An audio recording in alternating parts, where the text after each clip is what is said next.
मी पण त्यांच्याबद्दल खूप काही बोलू शकतो. खूप तिखट बोलू शकतो.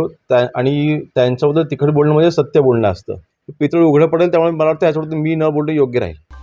कोकणातील महायुतीतील दोन महत्वाचे घटक पक्ष असलेले शिवसेना शिंदे गट आणि राष्ट्रवादी काँग्रेस अजित पवार गट यांच्यातील अंतर्गत धुसफूस आता टोकाच्या वळणावर पोहोचली आहे. शिवसेना नेते रामदास कदम आणि राष्ट्रवादीचे खासदार सुनील तटकरे यांच्यातील वाद अधिकच चिघळला असून आता रामदास कदम यांचे सुपुत्र आणि मंत्री योगेश कदम यांनी तटकरेंवर जोरदार पलटवार केलाय.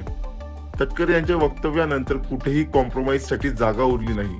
आता हे मिटेल असं मला वाटत नाही, असा स्पष्ट इशारा देत योगेश कदमांनी महायुतीतील संघर्षाची धार अधिक तीव्र केली आहे.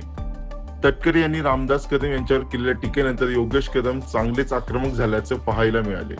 योगेश कदम म्हणाले, सुनील तटकरे यांच्या वक्तव्यानंतर कुठेही कॉम्प्रोमाइजसाठी जागा राहिली नाही. आता हे मिटेल असं मला वाटत नाही. मी त्यांच्यावर तिखट बोलू शकतो. त्यांच्याबद्दल तिखट बोलणं म्हणजे सत्य बोलणं, पण मला खोलात पडायचं नाही. याच वेळी त्यांनी मागील निवडणुकांचा उल्लेख करत सूचक विधान केले.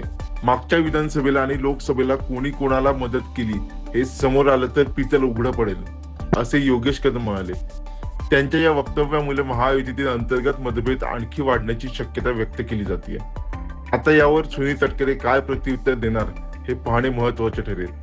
तसेच तुम्हाला याबद्दल काय वाटते हे आम्हाला कमेंटमध्ये जरूर कळवा.